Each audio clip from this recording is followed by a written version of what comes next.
Welcome, everybody, to Athletically Speaking Wagon Wheel Sports College Football Show. Today, it is just me, as Ryan is touring the country, living his best life. Hopefully, you've all seen the TikTok where he's at Wyoming. He's having a lot of fun, so it's just going to be us today. And we are going to be breaking down Underdog Hour, a whole episode dedicated to the G5, which is currently going to take up our normal conference breakdown of just the G5 and independents. No independents, literally just an entire episode dedicated to the underdogs, and that is the G5. I hope you are all having a great week so far and hope you have a great week going forward. It has been a total of 45 days since the last Georgia player was arrested on driving incidents. So, congratulations to Georgia. We are extending that streak. Hopefully, they keep it up. And on top of that, we're 62 days away from football. Baseball's over, and there is a new champion. The Oklahoma Sooners have won the Men's College World Series. The first time they've won it since 1994, and they absolutely decimated everybody in their path to get there. So, congratulations to the Sooners, my hometown team. Um, they played awesome. But now that baseball is over, we're for football. We are all go for the football season. So I can't wait. We are 62 days away, like I said. So hopefully that gets here very quick because I'm ready for it. If you're watching us here, be sure to check out all of our stuff on TikTok. Like and subscribe, comment some stuff. Let us know you're here watching us. Go check out our Twitter. Go check out all the things we're doing. We're on YouTube Shorts now as well, so check all those videos out and stuff. It's a lot of good stuff. So keep it going. Keep supporting us. We love all of your support out there from the get-go. We have a jam-packed episode. This thing is there's a ton of college football news, and then of course all of the stuff from the Underdog Hour is going to take up a whole bunch of time. So let's just get into this thing. A big college football news a couple weeks here, and the big thing is Sorsby came out and he declared for the supplemental draft. Um, Texas Tech and him did the thing that they were supposed to do. He went to the supplemental draft, which is going to be big for college football. But more problems have just arisen out of this whole thing. Um, it was breaking news that the NFL told Sorsby that they will not be holding a supplemental draft for him. So he's not going to be able to enter the league until at least 2026. He apparently, did all his stuff that he was supposed to do to submit application for the supplemental draft, and the NFL wrote a giant letter to his council, his group of people here. And I'm going to try to briefly, it's a long letter, but I'm going to try to briefly kind of go through this thing really quickly. Dear Mr. Sorsby, we're in receipt of your petition for special eligibility dated on June 16th, 2026. As announced earlier today, the league has not elected to conduct a supplemental draft this year. Under our collective bargaining agreement, the league retains sole discretion to determine whether it is appropriate to conduct a supplemental draft in any given year. The league has not conducted such a draft for several years, and prior to your submission, the league had no plans to do so this year, as no other players sought entry, which is really massive in this whole sort of thing. If it's just him, the league definitely probably wouldn't have done it in the first place without all the drama.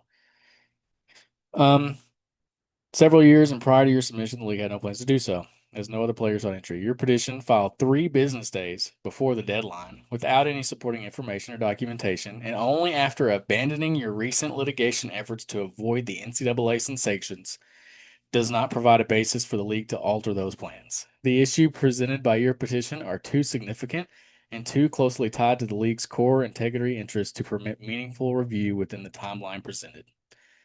They're coming right at the jugular. The sole reasons identified in your petition for seeking entry into the supplemental draft are that you have been declared ineligible by the NCAA and have exhausted all of your avenues to continue in the NCAA and want to now play in the NFL. The petition provides no information regarding the basis for or timing of the NCAA's decision. Public sources, however, indicate that in May 2026, the NCAA issued a determination declaring your permanent ineligibility from participating in college athletics based on sustained pattern of improper gambling activity during your collegiate career at 3 different universities. Um, It goes on to say that the league and he did not sub upload all the proper information regarding the whole litigation and everything pertaining to his gambling. And it ends with, as Commissioner Goodell has emphasized, participation in the NFL is privileged that carries with it significant responsibilities, including accountability. By all accounts, you are a talented player with the potential for future success. We encourage you to focus on preparing for every possible entry into the NFL through 2027 NFL annual draft. This is insane because the NFL is doing exactly what the NFL should be doing, really, in this. His party talked about going to the NFL Players Association and going through channels that way, but the NFL is not going to play around with this. The thing with NCAA is you may be able to sue and get an injunction from a local judge. The NFL ain't going to play that game. And I think they've made that very known that that's not going to be how this is going to be played.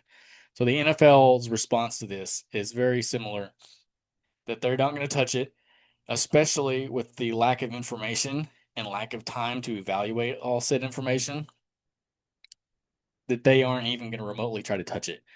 So, given proper time, which would be this next year for him to get into the draft, the NFL will probably review this and see if that's something that they want within the league and what they're going to do with that. But I'm not really surprised to see this from the NFL. And even more so, the CFL also has come out to state that none of their teams in the league will be able to touch him, and they don't want them to do any negotiating with Brendan Sorsby.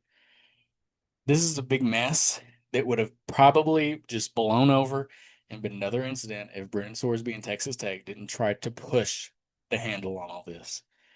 But they tried to push it, it blew up, and now the NFL and the CFL, as of now, have told him no.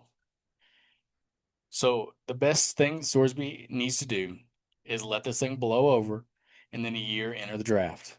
Go train, go do the things you need to do, train, get into the NFL through the draft. Um, I assume that that's what he's going to plan on doing. I don't see why there would be any more need to try to push this envelope. Like it's just not going to happen for you this year. Wait a year, get in the draft, and then go to the NFL that way. But that was really all on that. It was kind of interesting. His lawyers and party did come out and say that Cincinnati and Indiana knew about this. If they did know about this, this is something that they need to be corrected on too. This is not just a Texas Tech issue. This is an Indiana. Oh, sorry, I got a text. This is a Texas Tech. This isn't just a Texas Tech issue. This is an Indiana and Cincinnati issue too, if they knew about it. Now, we have no proof that they knew about it other than his lawyers saying they did. And if they did, then that's a problem. If they didn't, they keep on going down the channels. But I think the NCAA should do some investigating into Cincinnati and into Indiana to see if they knew of any information and if they need to really face punishment for that. But that's all on him. On some, like I said, this is jam-packed news. The NCAA has just come out with a 5-for-5 policy that has said that college athletes can play 5 years to play 5 seasons. So when they enroll from the start of the season to when they turn 19, whichever comes first, they are going to get to 5 years to play 5 seasons. This is just going to make this a whole lot easier, I think. This kind of goes into with also the litigation that's been handled from the government. And I think this is going to be a good thing overall for college sports and college football as a whole. Give these kids 5 years. If they want to transfer a year, they still got 4 years of eligibility, or five, depending on which school they go to play. I think this is going to be helpful for them, and that's something that they should do. The litigation passes, it's going to be like this anyway, so they're just kind of getting ahead of the ball. I think they kind of can see into the future a little bit, and I think that this is a good thing that's happening. Big 12 win totals came out, and I thought these were kind of surprising. So let's talk about those for a second. This is more just random news stuff that I've seen. Texas Tech's at 11.5. think that's probably pretty good. Utah's at 8.5, which I feel is a little high. BYU's at 8.5. That's a little low. Kansas State 8.5, probably right. Houston 7.5. That's really low, I think. Arizona, TCU, and Arizona State's all at 6.5. Those are probably about right. Baylor 6.5. West Virginia 5.5. I think that's a really good bet. So if any of you are out there are betting sports fans, you should bet that over on West Virginia 5.5. Oklahoma State, UCF, Kansas, Iowa State's all 5.5. I think that 5.5 may be a little high for Iowa State personally. Cincinnati also at 5.5, and then Colorado rounds it out with 4.5. Those are very interesting. I think a lot of the people are probably placed right. West Virginia bothers me. Houston bothers me. BYU's a little low. I think everybody else is probably pretty solid where they're at, just looking at it. All right. Another piece of notes. Brian Kelly, uh, former Notre Dame and LSU head coach, is going to be calling Mountain West games this year. So you're going to get to see him on your television screens in some of these games this year, which I think is going to be kind of funny. I'm not going to lie. Hopefully he does a good job though. If this is what he likes, and this is what he wants to do, then props to him for doing it. All right, that is all the college football news I got. Let's get into this thing. Underdog Hour is here.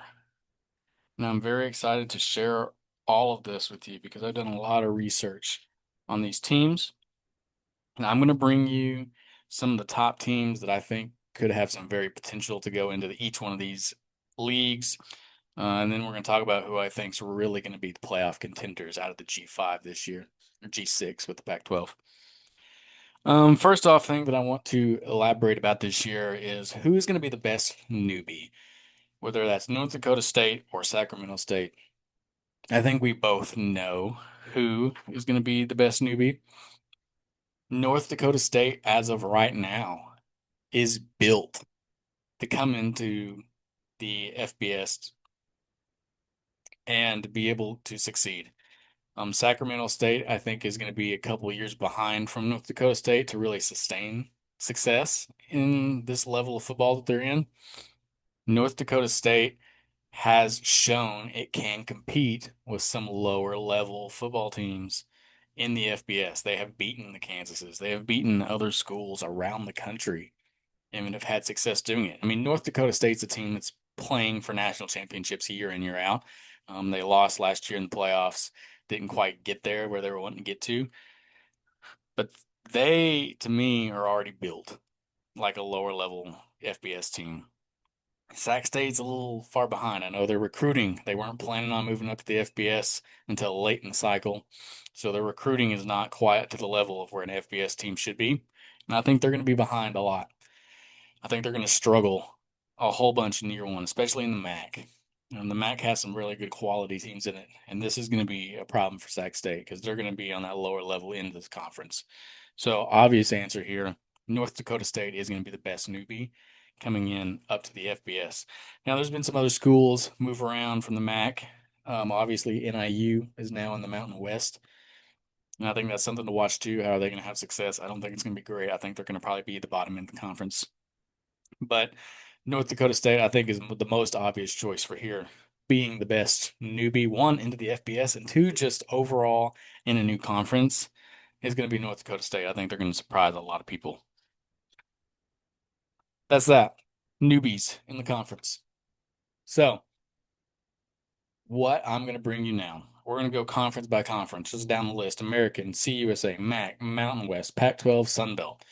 I got 3 to 4 teams per conference that I'm just want to talk about, and I want to talk about hit some key points, see what I'm seeing out of the G5, G6 this year.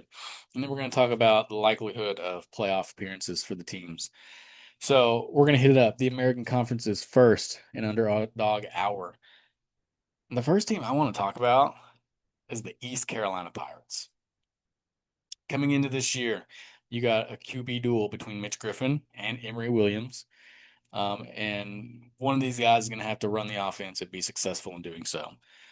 New offense coordinator Jordan Davis lit up the scoreboard while he was at North Texas just last year. And ECU has some depth in the wide receiver room to help keep that going for whoever that is, whether it's Williams or it's Griffins taking the reins of that team. Returning in Brock Spalding alongside Landon Sides, a North Texas transfer who last year had 88 career catches and over 1,000 yards while in Davis's offense. So you know there is some guys there. He's coming in from North Texas to help kind of beef up that wide receiver room. Along with FCS Furman transfer Jakeith Hamilton, who had 4 grabs and 5 scores while averaging 13 yards per reception along in 2025. Miami Hurricanes transfer speedster Ray Joseph will get production in the return game, which I think is going to help out special teams wise for ECU. Running back in the backfield, TJ Inkelman returns after averaging over 5 yards per carry, as well as he's joined by also North Texas transfer Ashton Gray, who ended the year with 152 yards and 2 scores in the New Mexico Bowl last year. The defense, so I mean, overall, I think ECU's offense is going to be pretty solid. You got some key pieces who's had proven production, but I think ECU is going to be able to compete on the offensive side of the ball. The defense is the question mark for the Pirates in 2026. New defense coordinator Jordan Hankins has to replace a ton of players up front from that defense. Um, Last year, they were fourth nationally with 7.8 tackles for loss a game and 26th nationally in rushing defense. Young D line is kind of concerning for the Pirates. You only got one returning starter, and Josiah Robinson. DJ Johnson Jr. is going to anchor the linebackers, and you got your nickel, Kevon Merritt, also returns in to help kind of bolster some of that secondary. FIU transfer Ashton Levels Mitchell and the App State addition, Zaire Gamble, are going to plug into the secondary to help try to keep that level of dominance that the Pirates had on defense last year. I think this is a team who's going to be sneaky good in the American. Blake Harrell's 14-5 since taking the helm, and he's built a sack happy, aggressive defensive culture that I think, if all these pieces fit together, is going to be able to be continued with that. If this can come together, especially on the defensive side of the ball, if it clicks, ECU has a very dark horse of a chance to go win the American this year. Obviously, they got tough teams still within the conference, whether that's South Florida or Tulane, who I think is going to be big playmakers this year as well. We're about to talk about them. ECU has a chance. I think they're going to finish top 3 in the conference just because that offense is still going to put numbers up, I think. And the defense, if they can get that clicking, I think they're going to be okay as a fierce competitor to go in and win the American. Next up in the American, the South Florida Bulls. Brian Hartline comes in as a first-year head coach from Ohio State, who's known for developing wide receivers while there. Luckily for him, he's got a quartet of Power 4 receiver transfers coming into UCF. And on top of all that, he has Tampa Bay prep product Bryson Rogers to help work with him and build the awesomeness of that wide receiving room. At quarterback is likely going to be former 4-star QB Michael Van Buren Jr., who transferred from LSU and did a pretty good job overall in the year last year. There were some struggles, but I think that he does have the talent that can push this offense forward for the Bulls.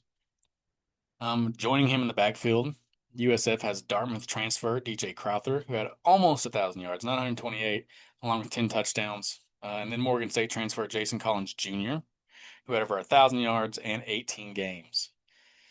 USF is bringing in the largest offensive line that they have had in school history, which I think is going to help solidify that running game, and they're going to develop some talent. I think the offense is going to be really good for USF. I think they're going to take the step forward that was needed. They were just missing it last year and didn't quite get up to the level that they were wanting to do in the American. This is a team that can do that. Defensively, they bring in new defensive coordinator Josh Alridge. He brings his expertise from ECU, who he just got talking about, right? Who had all those wonderful stats.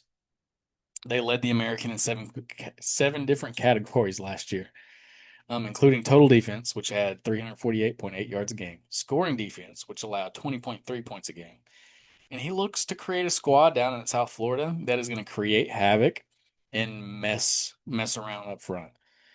The D line, Ohio State transfer C.J. Hicks, Oregon State transfer Shamar Michael played both hybrid jack positions. Um, they're going to be elite. I think this defense is going to be really good, and I think that they're going to be able to be making and possibly very likely winning the American Championship. If I'm going to take a guess on who I think is going to probably win the American, right now my bet's on South Florida. Tulane, I think we'll talk about some later, but I think they're going to have a little bit of a step back. Not a whole lot, but just a little bit that South Florida's going to be able to take advantage of and make make themselves take that next step up. Um, with that, leading into that, Tulane is the last team in the American Conference that I think is going to be one to watch. Obviously, Jen Summerall just left for Florida. New head coach Will Hall has been at Tulane and seen the success under Willie Fritz and John Summerall. And he starts his tenure off retaining halfback Jamari McClure, who worked his way up the depth charts last year. He was averaging 98 yards rushing and 6.5 carries in Tulane's final 5 games. But it's not just going to be him in the backfield. This running back room at Tulane is deep. Maurice Turner, who won the job in 2025, suffered a high ankle sprain in the opener before coming back in. As along with him is going to be transferred Jalen Lucas, and they're all expected to get touches. I mean, this is going to be a loaded running back room that they're going to be able to plug and play people in different scenarios and go in and get third down backs. This is my bruiser running back, like speedster running backs. Tulane's got a deep running back room, and I think that's going to build success for them going forward. For quarterback, Houston transfer and dual threat Zine Chris Grimmelin and Ball State transfer Caden Samoza will be competing for the starting job. I think whoever gets that job is going to be built for success because Tulane has top two receivers in Anthony Brown Stevenson, who had 41 catches last year, 523 yards, and 2 touchdowns, plus Zacarl Lewis Jr., who had 24 catches, 300 yards. And then the transfer speedster in Destin Hill is going to be out there wide for that. Defensively, the Green Wave brings back 6 of their top 10 tacklers, which is really important. If you got guys who are used to tackling and doing the thing, I think this is going to be very good. This team is got a lot of returnees and loaded on defense.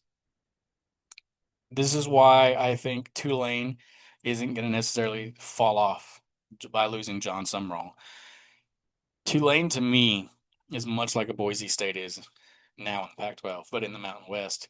Whereas I have faith and trust that Tulane's going to have success, especially with somebody who has been there with Willie Fritz and John Summerall, just to step in and take over.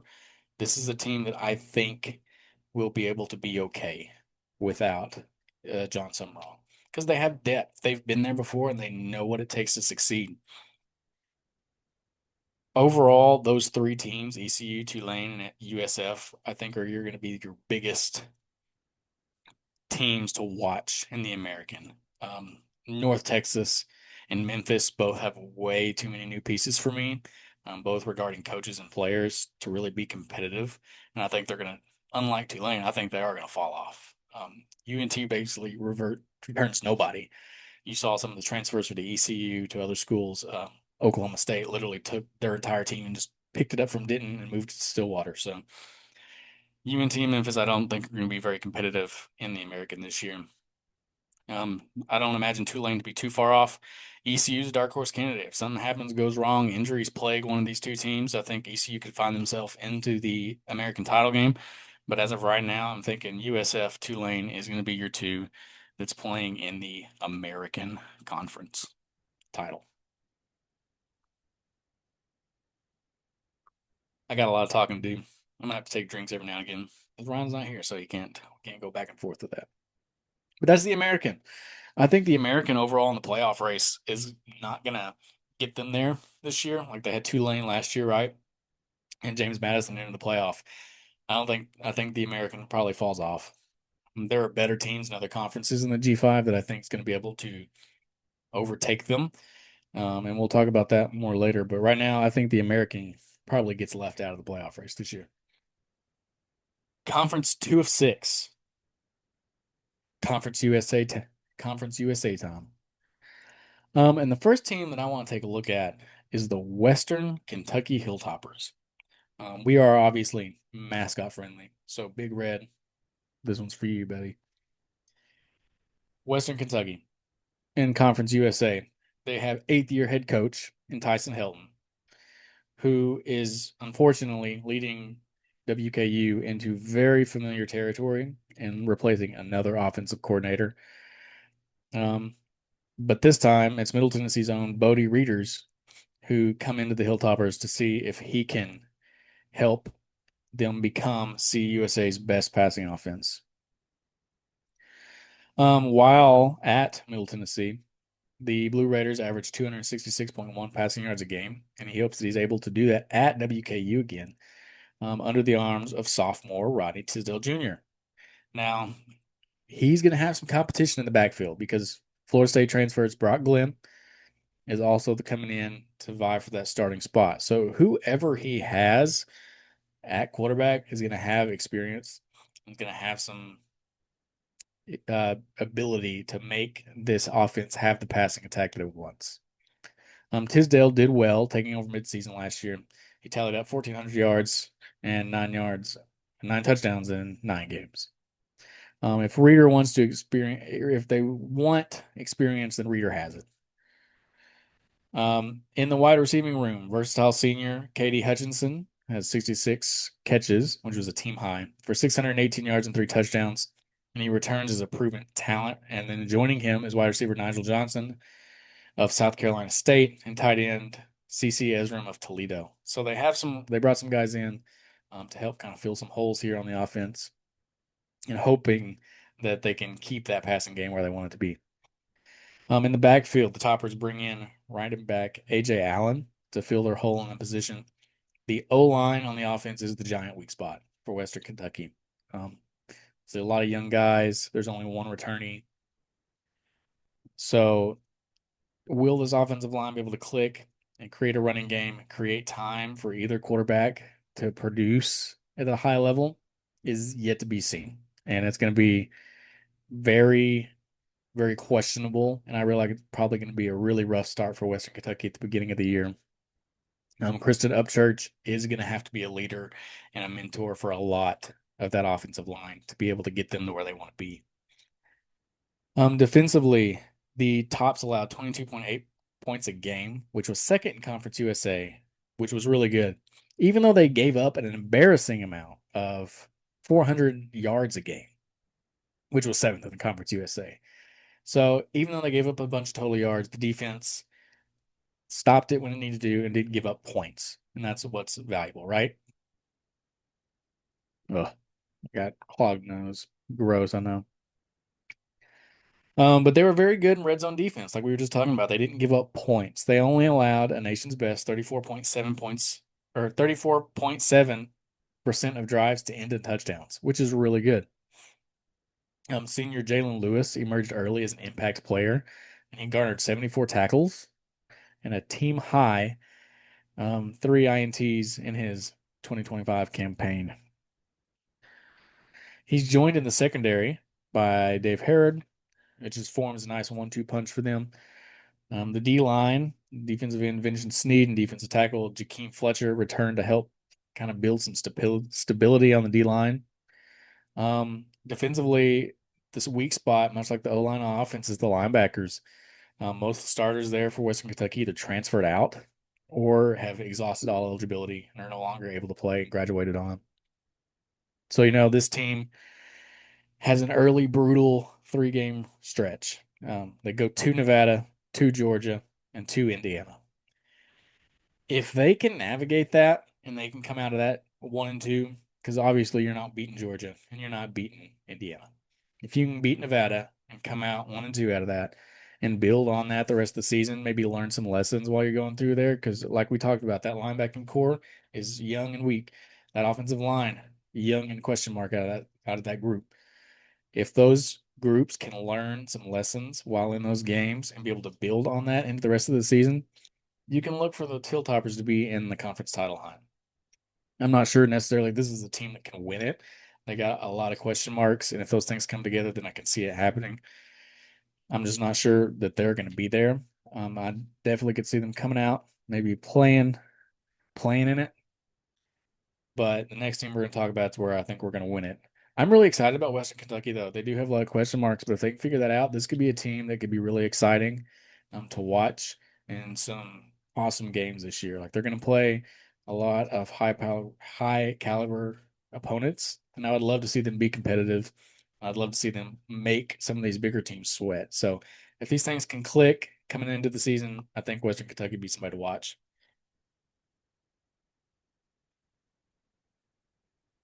Next up in Conference USA, the Kennesaw State Owls. KSU's high octane attack tied for fourth in Conference USA, and they averaged 402.4 total in offense. And that's going to be pretty hard to replicate this year. They had a great season last year, but QB Amari Odom transferred, and his target, Gabe Bernard, graduated from the university. So you lose your quarterback, you lose your top receiver. It's not great trying to replicate all of that. So the keys to the truck is either going to be given to Ricky Collins, who came in from Syracuse, or Landon Barnes, who transferred in from Mississippi Gulf Coast Community College. And as of now, right now, I think we're leaning towards Collins' favor. He's going to have some big shoes to fill, obviously. But joining him in the backfield is transfers Tristan Morgan, who did really well while at Benedict, which is a Division II FCS school. And they made the playoffs last year, just saying. Where he ran for 809 yards. And also getting reps will be Latrell Merle, who ran for 893 yards at West Georgia. Both of these guys need the O-line to get beefed up a little bit to be able to have some success. The O-line will feature two holdovers in tackles Jadarius Lee and Nikola Milovac, who is joining them from Middle Tennessee, or who is joining Middle Tennessee transfer Mateo Guevara at center. Defensively, the Owls. Oop, paper transfer. Defensively, he's joining a team who had the fourth fewest points in CUSA with 25.5 a game and tied for first with 31 sacks a game.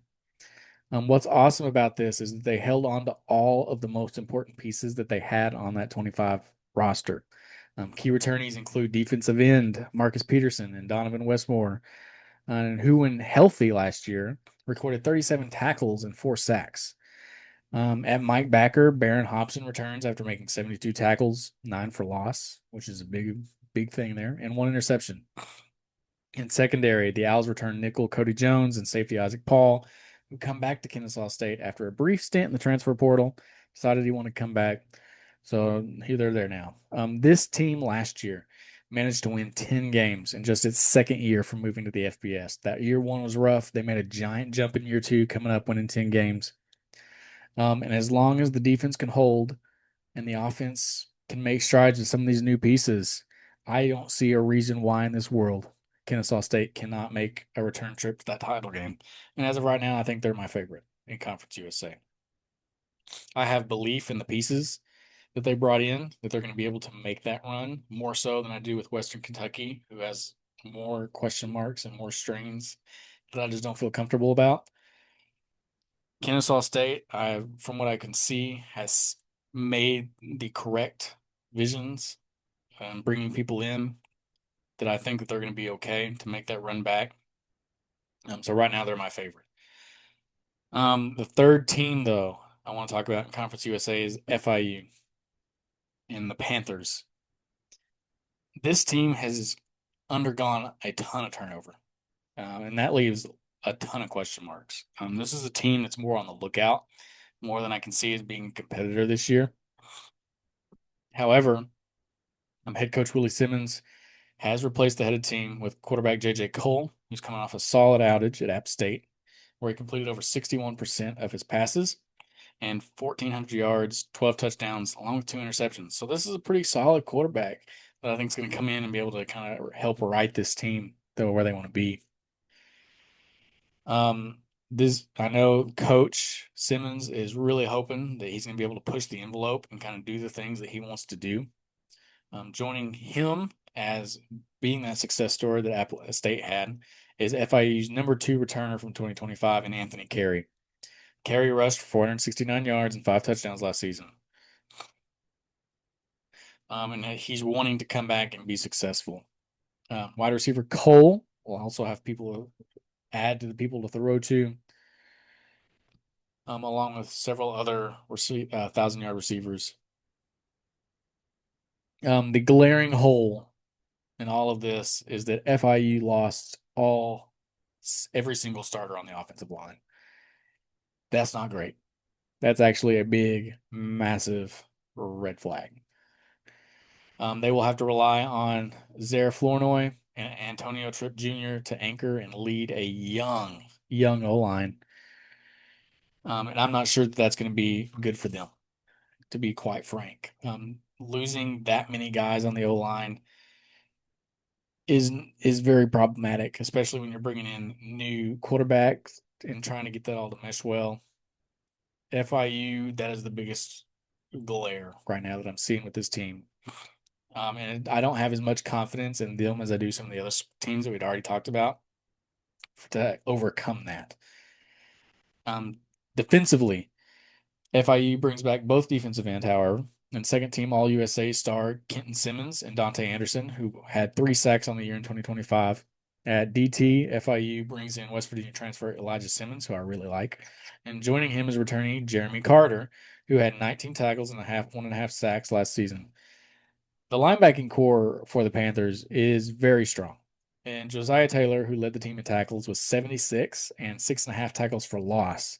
Percy Courtney Jr. also takes the role of weak side backer with his own 7 tackles for loss. I really like their linebacking group. I think this defense is going to be really solid. Also, with that solid linebacking core and solid offensive line, the Panthers bring back in freshman All-Conference UFC honoree Shamir Sterling, a defensive back who racked up 65 tackles last year. I think overall, the Panthers took a very big step forward with Simmons at the helm, and had their first winning season since 2018, and their first bowl appearance since 2019. He has them going in the right direction, and I like the future for the FIU Panthers. I think you're going to have more of the same this year as you did last year with them. I think you're going to get to that 6-7 game total of winning. You're going to kind of replicate that. I feel like there's going to be some growing pains right there offensively. It's just going to be too much to overcome. This team, though, is going to have lots of success in the future if they can continue to build under Simmons. He's a great coach. I like the stuff he's doing. I think you're going to be able to move forward in a nice, happy direction that maybe you haven't seen in a while. Which is not going to be this year. Lastly, a little bit of a tidbit that I got for Conference USA. And that is Delaware. It could be a very sneaky dark horse candidate in this conference. They could be very much so competing for a Conference USA title. They won 7 games last year, which I thought was pretty good for Delaware coming in to the FBS and moving up. Considering they bring back 7 offensive starters, 5 defensive starters, I could see them take another leap in this conference and maybe even be a dark horse candidate to win it. Do I think they will? No. They could definitely ruin somebody's season in this group, though. So watch out for them. They're a little sneaky and they're a little dangerous. Missouri State was on par with Delaware with their first season at the FBS level. They also won 7 games. Unlike Delaware, though, I don't see Missouri State competing for a conference crown this year. This is a team that could do as good as they did last year, but with as little as they have returning, I really don't see them doing much better. I think that they could maybe match it if things click, but right now I'm kind of leaning to that maybe being worse than last year. So those two, I know they're new. I felt like I needed to touch on them since they were in the conference, and we didn't really do a whole lot last year in our conference breakdown with them. So that's them. Conference number three, we have activated Maction. In the first school in Maction that I want to talk about is the Miami, Ohio Redhawks. This team brings back a total of 7 starters, the team that went 7-7 last year. With that, though, includes sophomore quarterback Thomas Goskowski, who is expected to become quarterback one this fall. He took the reins last year and sparked an offense with 4 touchdowns in his first 2 games before falling back after losses to Western Michigan and Fresno State in the MAC title. Rodney Nelson is the man who's expected to take most bulk of the snaps. He came from SVS Monmouth, paper flip, and was a CAA Player of the Year after rushing for 1,800 yards and 18 touchdowns. Nelson's expected to throw a completely brand new group of receivers out there. Quentin Simmons came from Kentucky, Devin Hyatt from Arizona, Demarion Witten from Ohio State. And they bring in Power Four experience. It's going to be very important to this team, hoping to take off in 2026. The O-line for the Redhawks returned Eric Smith, a third-team All-Maction selection. MAC selection, Maction, haha, get it? But he's looking to be joining third-team honoree Evan Malcor from NIU, who's came in. The Miami defense should continue to be top in the conference thanks to linebacker C.J. Young, a second-team All-MAC performer at Kent State, and Blaine Merrick, a first-team All-Sun Belt while at South Alabama. The defense for the Redhawks also returns team leading tackler in Malcolm McCain. So he's coming in looking to be really good.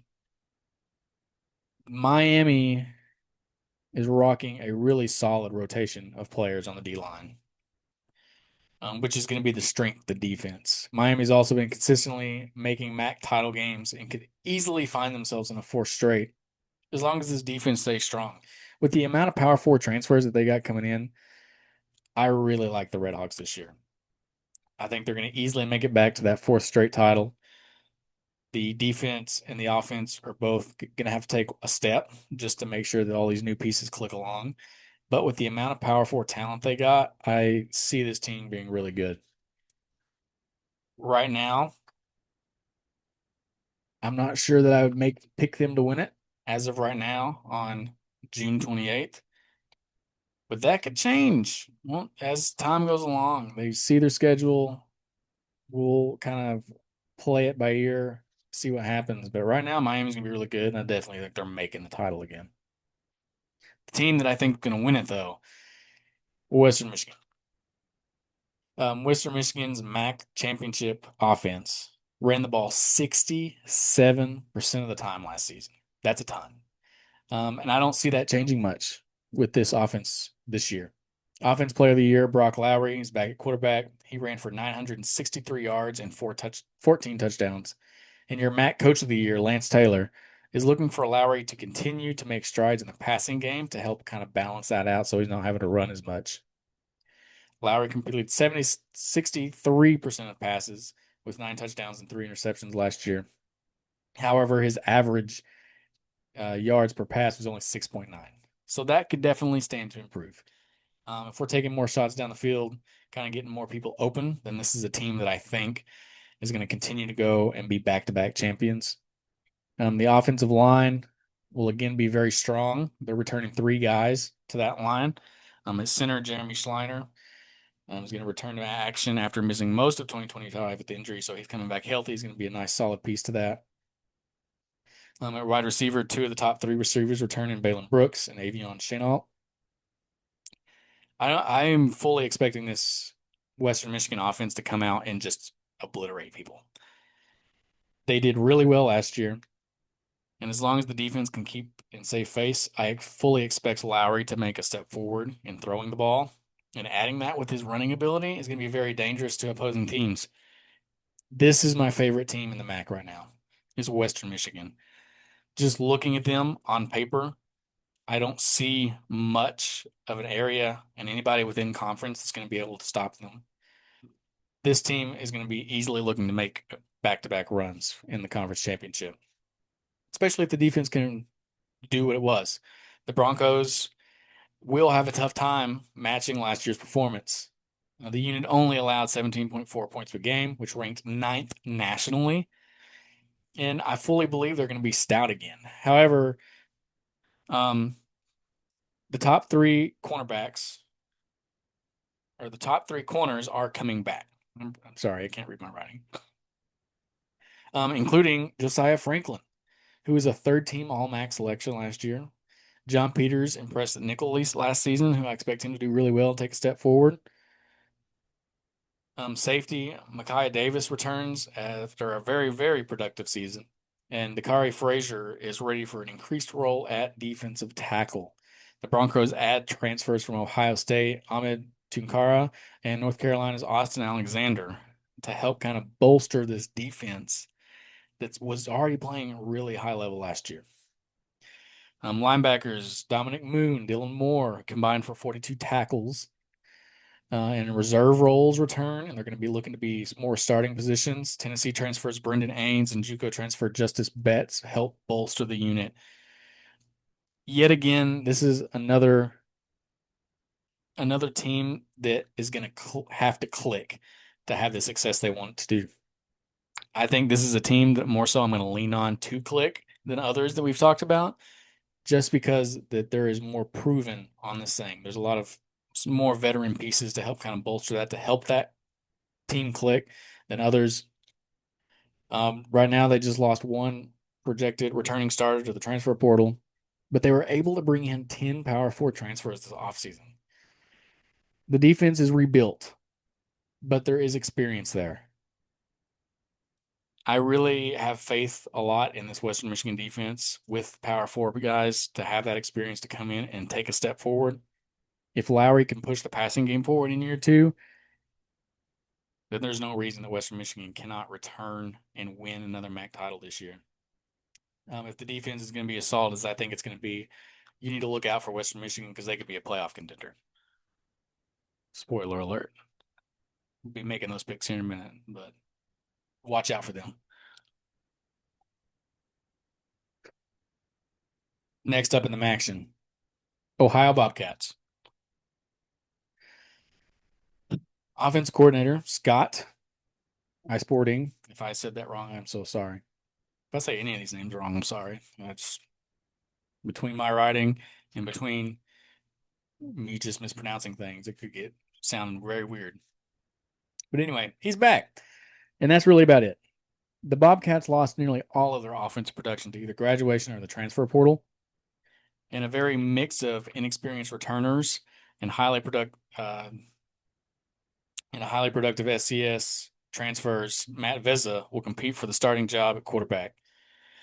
Returnee Duncan Brune, who had 585 yards and 8 touchdowns, and a UConn transfer Victor Rosa, who had 302 total yards and 3 touchdowns, provide adequate reinforcements in the backfield.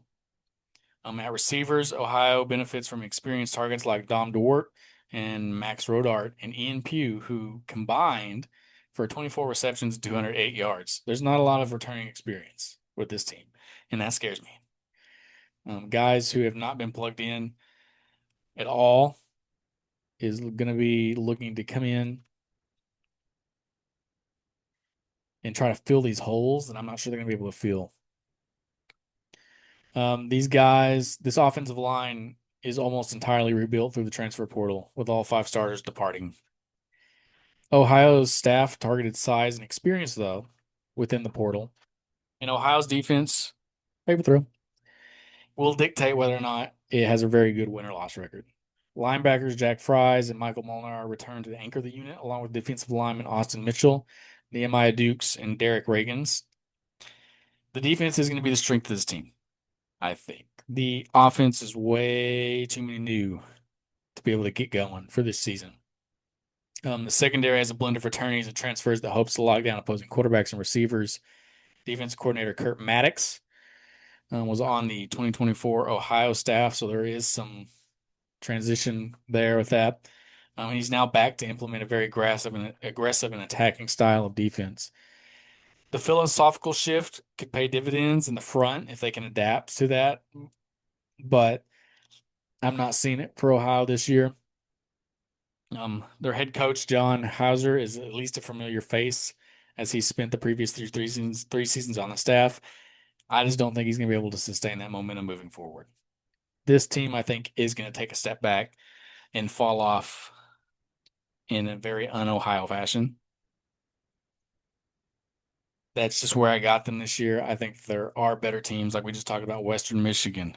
We talked about Miami. Those are going to be your top two teams in the MAC this year. Those two teams are who I got actually playing in the MAC title, with Western Michigan winning it.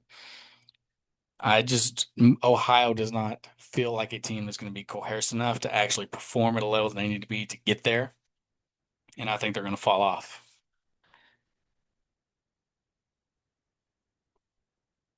Now, obviously, there's one new face in the MAC this year, and that's the Sacramento State. I talked about them briefly earlier with North Dakota State, Sac State battle. Carson Conklin, he's a quarterback who entered in or earned freshman All-American honors at the FCS level and finishing third in voting for the Jerry Rice Award, given to the FCS top freshman. He was a full-time starter in 2024 and led the Hornets to only 3 wins. He did complete 62% of his passes and 28 touchdowns and with 12 interceptions. It's not great stats, but this is a guy who has been there, done that. I think he's going to have some sort of nice, easy flowing transition into the FBS. He's somebody who's familiar with the offense, who's going to be able to lead it and kind of keep it as calm as can be. Overall, the Hornets' best unit is their linebackers. Derek Houston and Alex Rocha are both back after a very frustrating 2025 seasons that only saw one quarter where both of them were healthy at the same time. Insane stat. If they both come back healthy, I think that's going to be a stable and a very good thing for Sac State. Houston and Rocha were 100% in spring ball, and it's going to be critical in the middle of the unit that'll help adapt them to a new 3-3-5 scheme under defense coordinator Adam Clark. I just think in general, this Sacramento State team is going to struggle in year one in the MAC. It's a first-time head coach with a roster that's built on the idea that they were staying in the FCS, and they moved up. It's a good thing for them, and this was all after the portal closed. So they got the invitation to the MAC after the portal closed. There's questions along both offensive and defensive lines. When you're stepping up a level, that's never great.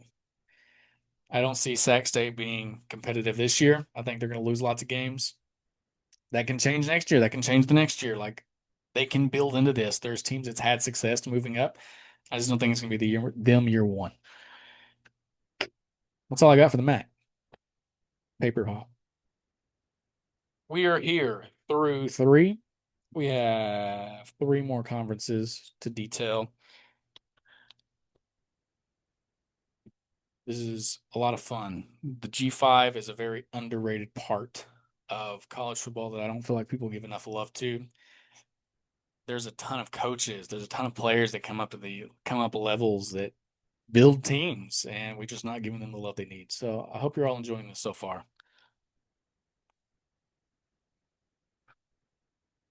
We are on now the newly redefined Mountain West Conference.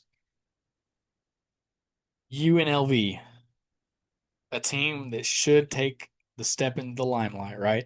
Boise State's gone. You've been under their shadow for so long. UNLV brings in Auburn transfer Jackson Arnold, and he's hoping that he can experience what Anthony Colandrea did in his first year. He won Mountain West Conference Player of the Year. Arnold has both experience starting at Oklahoma and Auburn, and ultimately lost his job at both schools. I do not see Arnold coming in here and being as successful as he thinks he's going to be. As a person who obviously watched him at Oklahoma, who paid attention to him at his other stop at Auburn, I do not like this fit. Dan Mullen at UNLV looks for a quarterback who's got wheels and can throw the ball, a very dual threat ideology. I don't think Jackson Arnold's going to be it, especially throwing the ball like Dan Mullen wants him to be.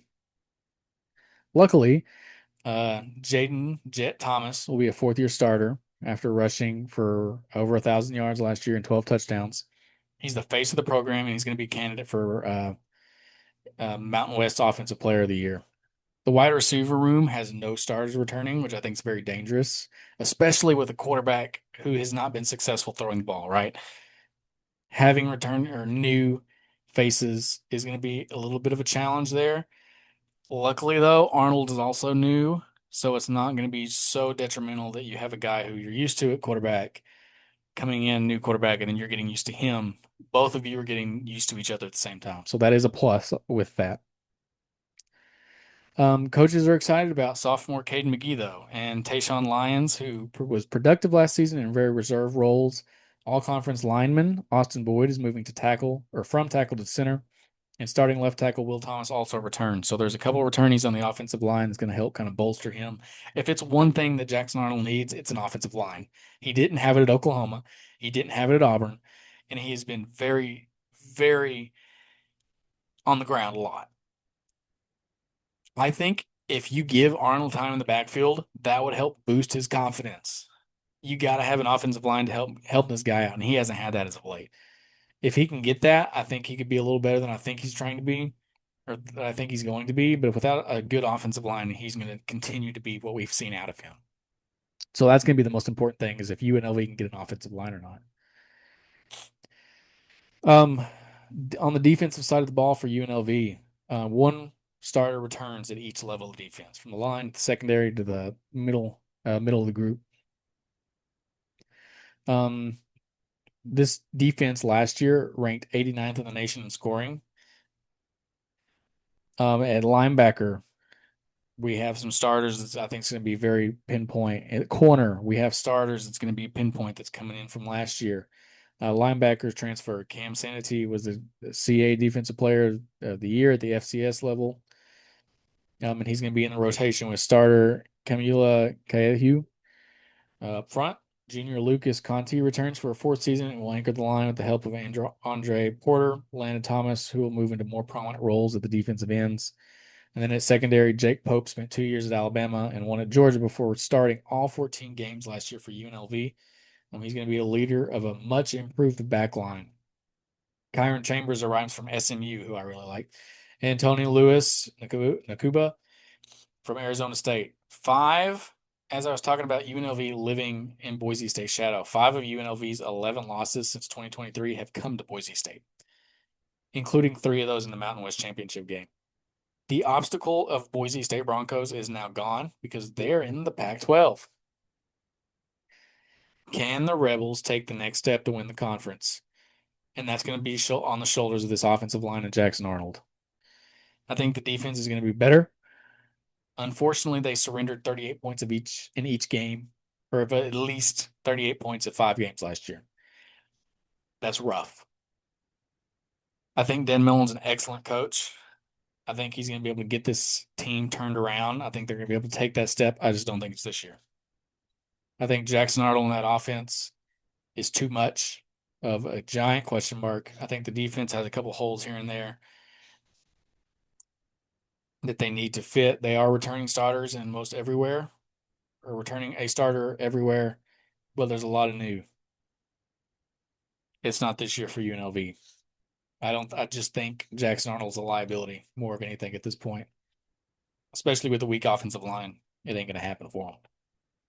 Unfortunately, because I really like Jackson Arnold. I wish him the best of luck.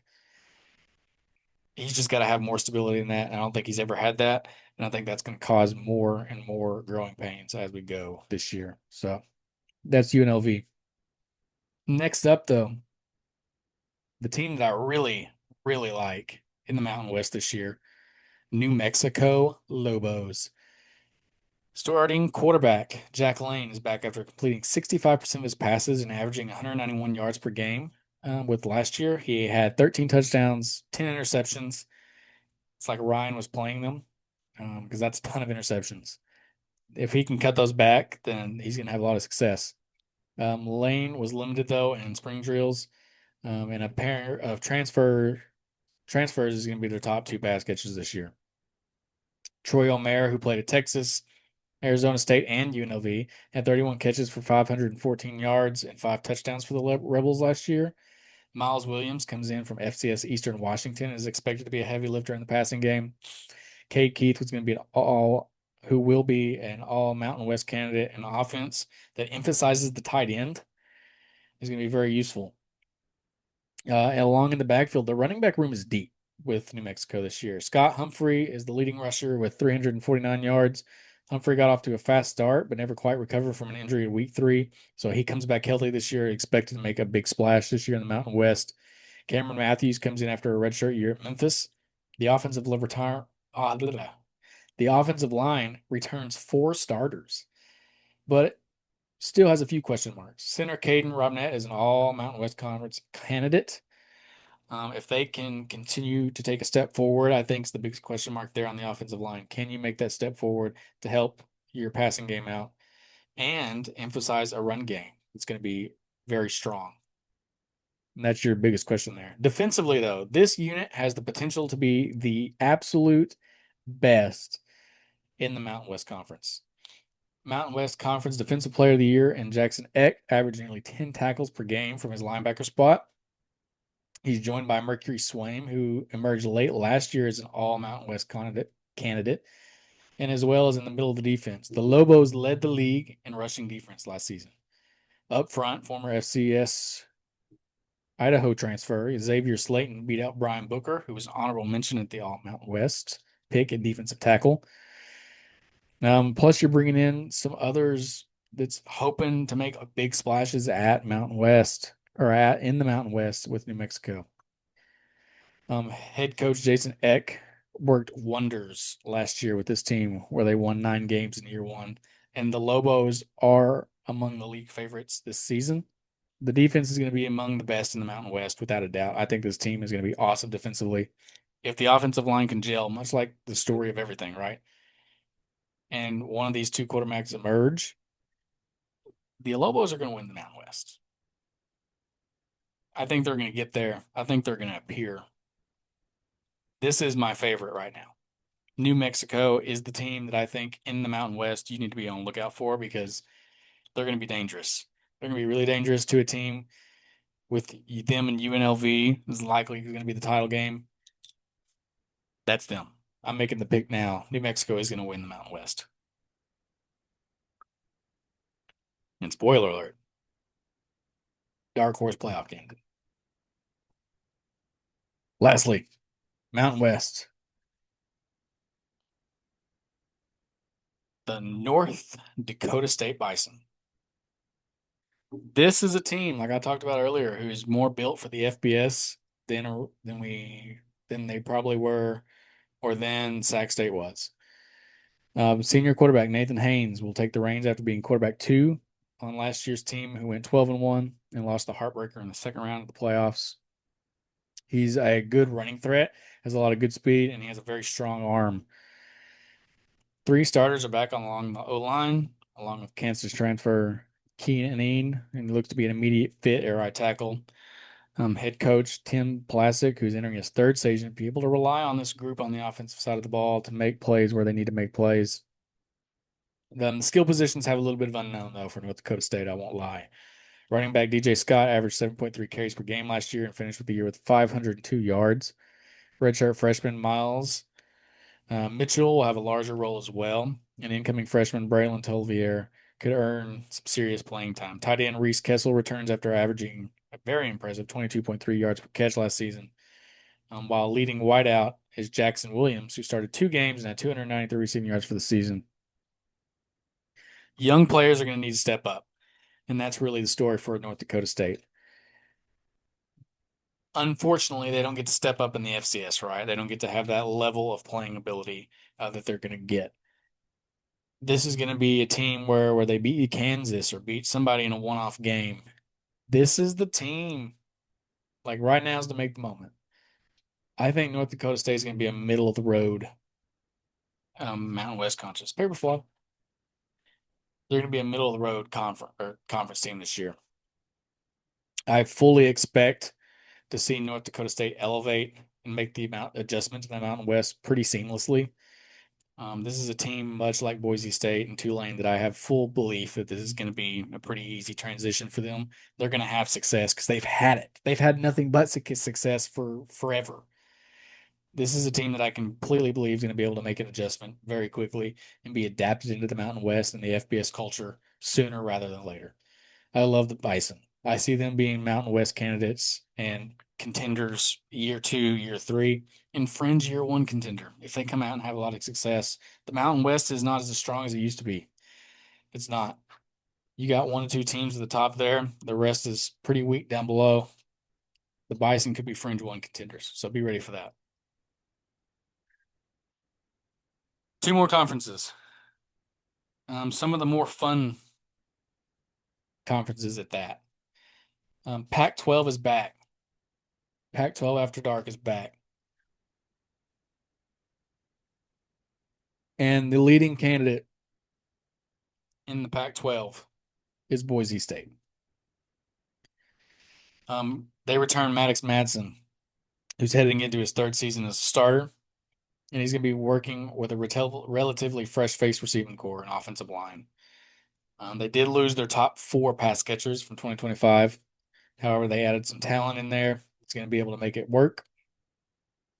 They do return their two leading running backs in junior Dylan Riley and redshirt sophomore Sire Gaines, which the pair combined for almost 2,000 yards rushing with 1977 rushing yards in 2025, and I'm fully expecting them to split the carries again in 2026. The Broncos' weakness on the defensive side of the ball is going to be their secondary. They lost the entire secondary from last season. They do bring in Notre Dame transfer Jaden Mickey, who's expected to leave the defense at the cornerback spot. Nickel spots, the cornerback and nickel for 2026. They are in search of a new linebacking group.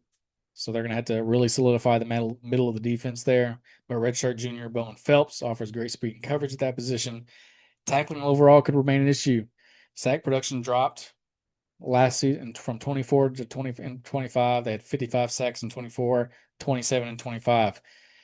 This is a team that's going to have to make that jump go back up if they want to have the playoff push that some people expect that they're going to have for this year, because when they had that defense and Ashton Genty, they were able to make that into the playoff. This is the team that's going to have to step that back up if they want to be making a run at the defense or at the playoffs again. Maddox Madsen, I fully expect they enter the reborn Pac-12 as the rightful favorite, because I mean I think we all put our trust in Boise State. Much like I was saying, there's teams in college football that you just believe are going to have success, and this is one of them. They've been having success as far as I can remember back watching college football. Boise State's been the most successful G5 program. I have full belief that they're going to be able to do the things necessary to take the step forward and get it done. Madsen has shown capabilities against the G5, and he's gone 0-4 against Power 4 opponents. If you're trying to win playoff games, that doesn't look great, but you're playing all G5. You have the perfect opportunity to go win the Pac-12 title in the inaugural year of a rebuilt Pac-12, and really a shot at the college football playoff is on the table, like it is every year for Boise State.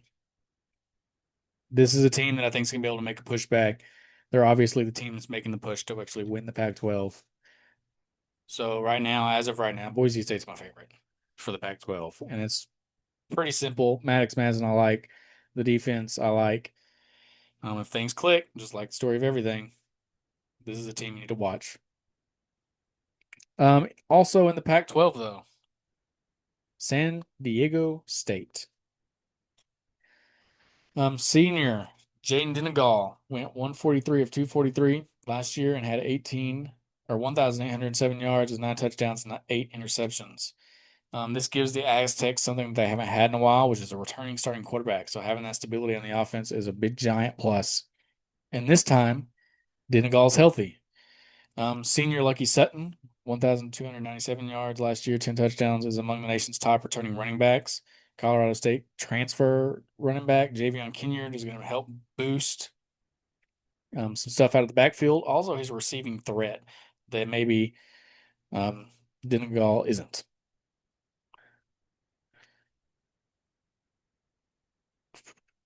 Or sorry, Sutton is yet again my notes, man. It's all over the place. This is a team that I'm really excited for. Starting wideouts though, Jordan Napier and Jacob Bostic are both coming off reconstructive knee surgeries. It's not great, but there's more depth at the position than San Diego State has had in a long time. Defensively, the Aztecs will be hard pressed to match last year's unit, which ranked sixth nationally in scoring defense. It had 15.4 points a game and 11th total distance, 293.7 yards per game. After losing their top three defenders and transfer Nate Henrich, or in their top three defenders, transfer Nate Henrich is among the candidates they're counting on to start at edge. Senior Tano Latuli is a standout linebacker, but he's also coming off reconstructive knee surgery. So, are these people who's had injuries going to be able to come in and be healthy for the full time? Are they going to be as good as they were in the past? Those things are yet to be seen. Returning starters in the secondary are going to help kind of boost this team in that position. San Diego State moves into this reconstructed Pac-12 on the heels of a massive turnaround in 2025. They went improved from 3-9 to 9-4. The Aztecs gained a lot more than they lost in the transfer portal. So I could definitely see them approaching 9 wins or more again this year, assuming that everybody stays healthy that were not healthy last year, and if the offense can take a step forward under the new quarterbacks. So that's that for San Diego State and the Pac-12. Oh, I lied. Ha ha ha. Pranked you. Fresno State. The Bulldogs lack experience at quarterback position. Kristen Martin and Jaden Mandel were the two top contenders, and they both add a run game element that head coach Matt Ince says the Bulldogs are going to utilize a ton this season. Both have arm strength to push the football down the field, something the Bulldogs did very rarely in 25. They returned top three running backs, Rayshawn Luke, Bryson Donaldson, and Brandon Ramirez, as well as the top three wideouts in Joshua Freeman, Ezekiel Abbott, and Jaleel K. McCain. On the defense, the Bulldogs were able to retain defensive coordinator Nick Bendito and his staff after a stellar first season in San Juan Valley, which is an amazing plus for the Bulldogs, who allowed only 285.7 yards per game, which ranked first in the Mountain West and 10th in the nation. They were also second in the nation in passing defense. They tied for fourth in the fewest plays of 20 more yards allowed, which was 36, fifth in interceptions, 20, and 16th in scoring defense with 18.8 points per game. The Bulldogs have very potential standouts returning, including nickel Simon Harris, linebackers Kevion Thunderbird, and Titus Kajavi. And this unit should continue to play at a high level. I really like Fresno State a lot in this. I think San Diego State is going to push for a title. I think Fresno State is going to play Boise State for one. Similar numbers this season should lead to more all conference selections. Fresno State will be an improved team in Ince's second season. But will those gains outpace a schedule that's more difficult? The Bulldogs went 9-4 in 2025, and their win total included victories over FCS Southern, Oregon State, Nevada, Wyoming, and San Jose State. That's teams that went combined 14 and 46. They have a tougher schedule. And to meet that challenge of a tougher schedule, they have to have more explosive and dynamic offense. And if they can do that, the Bulldogs should be in conference title contention and in a bowl game for the 6th year in a row. I like this defense a lot. I think this is going to be the second place team in the Mountain West, or not the Mountain West, the Pac-12. I'm telling you, notes. If they can get that up there, though, and they come out, play good defense, play good offense, I fully expect them to be playing Boise State in the Pac-12 championship. On to finally the Fun Belt. The Sun Belt Conference is here. James Madison is the first team I want to talk about. Since there is two divisions, and this is the only conference in America that has two divisions still, I got two teams per division that I really want to look at. First one, James Madison. First year at James Madison head coach, Billy Napier, had a four-way competition for the starting job at quarterback. Transfer quarterbacks Arrington Maiden from Memphis, Davy Belfort from UCE, both played sparingly as a freshman, but came to James Madison for an opportunity to start. Camden Coleman, redshirted last season, but has the most starting experience dating back to his time at Richmond. Go Spiders. And while J.C. Evans enters his third year in the program, Evans has only thrown 21 passes in his career. So he's probably not going to get the start.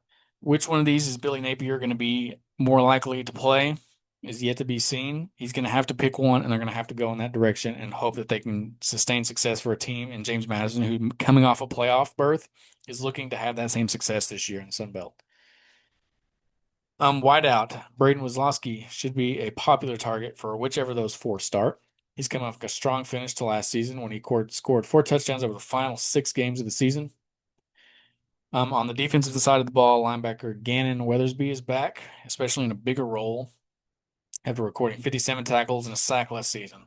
Safety KJ Flo is in a similar spot heading into his junior year after coming off strong late last season with a pick six against Coastal Carolina. Amar Thomas is back after a great season at defensive end, and Western Kentucky transfer. Um, I'm going to butcher this. I'm sorry. Okeke should start. Look for JMU to largely look to the lower levels to find defensive linemen early in the portal window, such as Division II transfers Kevin Roberts and Jacoby Wilson and Mason Edie or Mason Perm. Paper throw. They each have the opportunity to play a lot up front, and then coming off of this playoff appearance, like I said, the fans are looking for them to get back there. The Dukes had to reload this year. Napier returns to the Sun Belt after a failed stint at Florida. He previously dominated the conference with 4 seasons at Louisiana, so he has experience here, has experience winning here. Napier's first recruiting class focused more on standouts from lower levels than Power 4 transfers. So there are sure to be some growing pains, but I do believe that Napier, who's had success here, is going to continue to, not yet, maybe not this year, not get back to where they were at the playoff, but they're going to have chances to get back to the playoff in future years with him.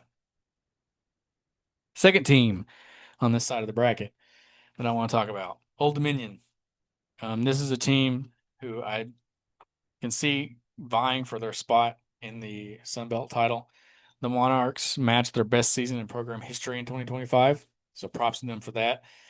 However, the core of that roster exploded once the portal opened. The Cure Bowl against South Florida provided a glimpse of what this 2026 team might look like. And head coach Ricky Raines' teams run the ball at a very high, above average rate. And that held true with quarterback Quinn Hennickel's second start, and he and running back Devin Roche each finished with 100-plus rushing yards in the win over the Bulls last year in the bowl game. ODU added signal caller with starting experience in Jackson Parter, which was Washington State transfer. And but as of now, it looks like Heinickel's job to lose. He takes the reins of an offense that's breaking in 5 new starters along the offensive line and trotting a revamped receiver room. So Raines succeeds in finding diamonds in the rough a lot last season, and he's trying it again this year with transfers J.J. Harrell from Holmes, which is a Mississippi school, and Zion Agnew from Division II Lenoir-Rhyne. So if these two can work out, the line can work out, maybe they can have success. I don't see them at least offensively, getting to the level they were last year. ODU's defense last year was lights out, though. The Monarchs held 8 opponents to 10 or fewer points and allowed only 57 points across a 6-game winning streak to end the year. With starters back at every level of defense, I fully expect the defense to once again be among the Sun Belt's best. Safety top tackler Mario Easterly returns along with the run-stuffing defensive line and Chris Forbes, both of those who earned all Sun Belt honors in 2025. However, the linebackers saw several departures. So they brought in transfer Montreal Chapman from Mississippi State to help man the middle. This is a team that defensive line and the linebackers were one of the few teams that created havoc in football like they did last year. The defense provides a very high floor for ODU, And with all that havoc and chaos that they're able to cause, they can boost themselves up. It's going to be the offense that's going to decide this year how many games they win, though. If the offense can come out and put points up and get things going and rolling early on, I could see them making a push back and competing with James Madison for that title. I just don't think it's going to happen. I think the offense is going to take a step back. The defense can be as good as it was, but I think the offense is going to slow up, and Old Dominion is not going to be as good as they were last year. Not at least this year. They're going to rebuild and kind of push for the future. I just don't think it is this year. Other side, the team that I think will be winning the Sun Belt Conference this year, the Troy Trojans. When quarterback Will the Goose Crowder is healthy, he has a steady hand and all conference potential. However, Crowder has missed 14 games over the past 2 seasons to different assorted injuries. His understudy, fellow senior Tucker Kilgrease, took the majority of the snaps in 2025 and presided over a 5-2 record as a starter. Troy needs more surrounding cast after finishing dead last in the Sun Belt in both total offense and yards per play. And I think new coordinator Adam Austin, who arrived in January from the highest scoring team in the FCS, Tarleton State, if you didn't know. And plus, along with him, an influx of skill talent from the JUCO ranks, headlined by JUCO All-American running back Gavin Griffin and Norrell White, a wide receiver, joins them in. Up front, the Trojans welcome back left tackle Elijah Prather, whose season ended at midseason due to injury. And on the defensive side, nearly the entire starting line moved up. Moved on. But there are familiar faces there. JUCO product Donnie Smith broke out in 2025, earned first team All Sun Belt nod despite being limited in a part time role in his first year. Year two, Smith is entrenched at bandit role.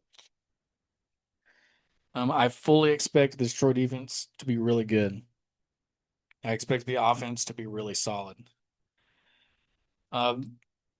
Unfortunately, Bryce Steele, or Parker's predecessor, set a very lofty, Parker's predecessor, John Sumrall, set a very lofty bar by winning back-to-back conference titles in 22 and 23. For all its losses, the defense under third-year coordinator Dante Wright can still be counted on to uphold its end of the bargain here. I really like this defense, Troy. The revamped offense continues to follow suit. Then I think that this is going to be a really good group to make a fourth trip to the Sun Belt Conference Championship game within 5 years. I really like Troy. I expect them to be really good, and this is who I have expected to win the um, the conference this year in the Sun Belt, the Fun Belt. Arkansas State is the next team I want to talk about. I want to be out at Jonesboro here very soon. I can't wait to get up there, see the stadium, see the waterfall, see all the stuff. Head coach Butch Jones opted for a new look offense and hiring of Garrett Altman, who was formerly Vanderbilt's quarterback coach, as the coordinator. While the tempo is likely to be a little bit more deliberate, the outcome of a four-man quarterback competition was also going to determine the next approach for Altman as the coordinator. Texas transfer Trey Owens is more suited to the pocket. He's 6'5". Ethan Crawford is more of a running threat, and Vanderbilt transfers Drew Dickey and Jeremy St. Hiller offer more mix of skills. Joining one of those guys in the backfield is going to be running backs Devin Spencer and Kenyon Clay, which they both combined for over 1,000 yards last year, and should find more room behind a transfer bolstered offensive line. Chauncey Cobb, the Red Wolves, 5'6" slot receiver, caught 73 passes in 2025, while Hunter Summers, a taller target at 6'3", had 44 receptions. This offense is very much so question mark bounded by who's going to be running the quarterback. Whichever one of those guys is going to come in and be a better fit is, I think, it's going to be the biggest question mark in this team to have them have success. I think the rest of the offense should be pretty Should be pretty stout. It's all about based on the quarterback. If the quarterback plays bad, the rest of the offense is going to follow suit. Defensively, though, the Red Wolves have to completely rebuild their front defensive line. This is a team that recorded 39 sacks last year, which tied for most in the Sun Belt. Six tackles and five ends on the spring roster were first-year transfers. Sophomore Ryan Reese, the only returning defensive tackle, he emerged as part of the rotation last season. Joe Drew, who started the last 5 games last year as a freshman, switches from nickel to safety, from nickel safety to linebacker to help play alongside the Nigel Nelson, who also played heavily as a freshman and finished with 54 tackles. Safety A.G. McGee is a top returning tackler. He had 83 total tackles in 2025. Brandon Grill and Brandon Barnes, who were starters in last year's secondary, and Kennesaw State transfer. Five Hamilton is in the line for a key role. Arkansas State struggled against the pass a lot last year. They allowed 245 yards per game in passing. Now, this year, they do have a more manageable schedule with one Power 4 opponent instead of two. But they're no longer going to be able to lean on the 2-minute mastery of their former quarterback, Jalen Rayner, who engineered 6 game winning drives in the past 2 seasons. So Arkansas State hopes to play in fourth consecutive bowl games, wants to compete for the Sun Belt title. But is that going to be likely? It's all going to depend on whoever replaces Rayner. If they can have success, then yes, they can see that in their future. If not, then they won't be able to. Paper flip. That's it. That is the G5 rundown of Underdog Hour. The next thing I'm bringing you here, though, really quickly before we end this episode, is my playoff favorites from the G5. Out of all of the teams that we just selected and just talked about, I really fully expect it to be between one of these teams to make the playoff. I think New Mexico is going to make a great push to make the playoff. Boise State is obviously going to make a push to make the playoff. Kennesaw State, I could see make a push to make the playoff. As of right now, I'm still going to make Tulane my team from the American. I don't think that they make it, but I think Tulane's going to make the best push to make it. Western Michigan, look out for them from the MAC. I think they're going to be very good this year. I think they're going to be a dark horse team to make the playoff. And then lastly, the Troy Trojans, I think, are going to make standout teams to make the playoff. I'm going to go a lot more in depth with those teams this year on TikTok, so be standing out watching for that. Thanks for watching. Thanks for keeping the TikTok going. That's all I got from you for right now for Underdog Hour. Tomorrow or in 2 weeks, Ryan's going to be back with us. We're going to be doing our Big Ten breakdown. So continue watching. Like, subscribe, do all the things, comment. This was a very fun-filled episode. It was a long episode. So just stay in touch with us. Keep doing the things. Keep supporting us.